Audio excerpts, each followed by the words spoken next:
ప్రభువు నామమునకు స్తోత్రం కలుగునుగాక. ఈ ఉదయకాలము మీకందరికీ వందనాలు తెలియచేస్తున్నాను. ఈ దినము మిమ్ములను బలపరచు దేవుని మాట, మీకు అపాయము సంభవింపదు.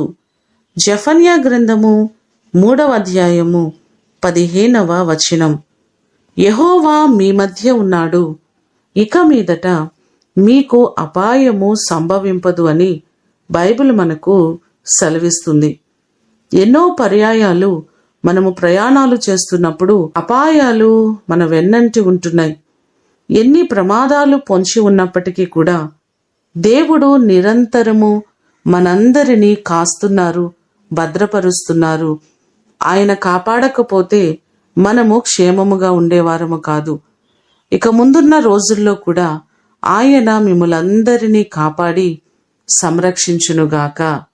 ప్రార్థన చేసుకుందాం.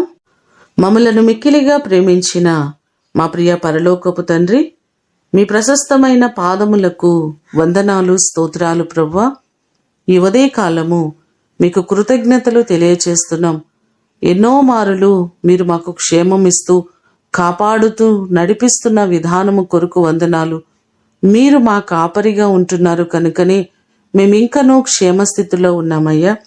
ఎవరికి ఎటువంటి ఆపద అపాయములు సంభవించకుండా నీ చల్లని రెక్కల నీడలో వారందరినీ మీరు భద్రపరచండి.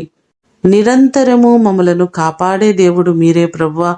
నీ కృపచేత ప్రతివారు చేస్తున్న ప్రయాణములలో క్షేమాన్ని మీరు అనుగ్రహించి సురక్షితముగా వారిని మీరు నడిపించండి.